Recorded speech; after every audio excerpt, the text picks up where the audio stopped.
Hey everybody, back again, and today we're going to be making a Hulu style herb chopper out of the remains of the file that we made the grappling hook out of. This is good hardenable steel. This is an old enough file to where it's actually hardenable steel.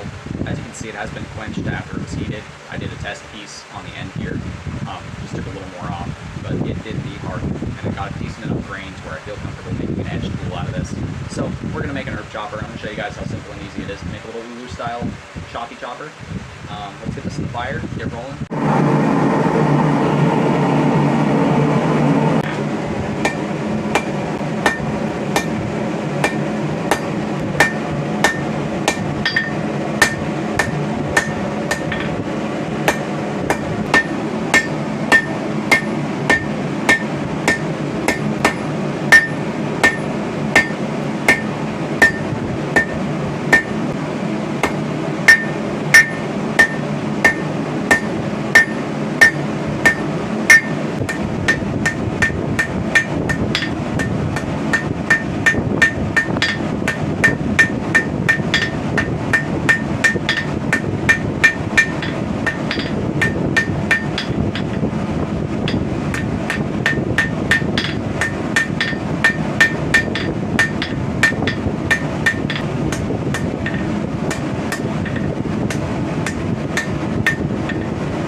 got finished doing my grinding, and here is the pre-heat treat grind. We've got our bevels cleaned up, got everything nice and symmetrical, nice and smooth and shiny, like we do.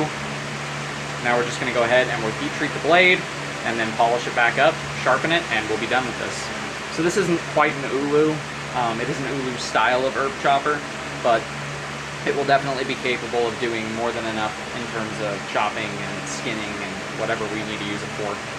I'm just making this to show you guys how to make these. They're kind of like blacksmith knives, except instead of the extra long tang that you make into the handle, you swing the handle over so you have a grip on top for chopping. And I'll show you guys how this works later. But for now, let's go ahead and get this hardened and tempered, and then we will get the final grind on this and be all set.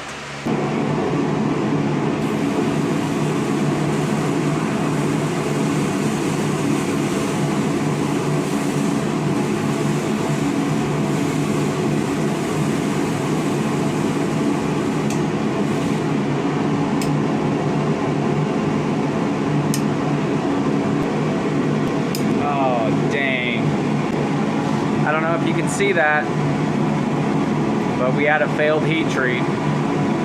Big old cracks in there. Wow. That's the first time I've had a blade fail that hard in a long time. This is the first time I've had this happen in a long time. Maybe I overstressed it, or it just got angry at me, but you can see there's a crack here, there's a crack there, it runs all the way up to here. There's another crack right here, another crack right there, and they are pretty bad. There's no fixing that.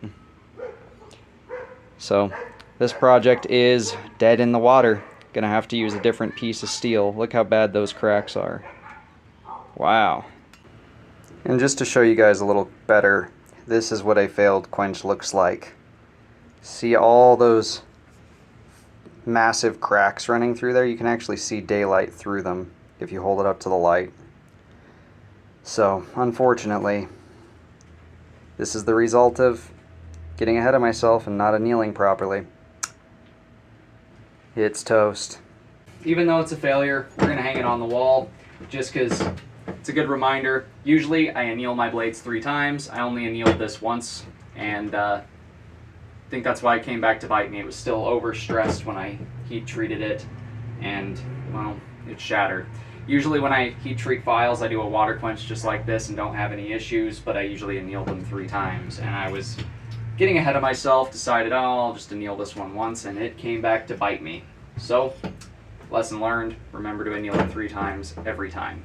Whenever I make them to sell, I always do it, but I figured since I was making one for the house, I could get away with maybe just 1 annealing cycle. I didn't need it to be a perfect blade, just a functional one. But yeah, did not normalize the metal enough, and now it is busted. So, wasn't a complete failure because I was still able to show you guys how this works. However, this is a failure. It did break completely. You can see light through those cracks. That steel is shattered all the way through. So, unfortunately, this one is never going to be a knife. But I can always make another one, so not that big of a deal. That does it for today's video. If you guys like what you've seen, do me a favor, do that thing right there. Until next time, God bless, stay sharp out there. I'm going to grab some coil spring and make another one of these and hope that the heat treat likes me a little better. If you guys are looking for a custom sharp object that isn't a complete failure, check out my Etsy store. Link at the end of the video.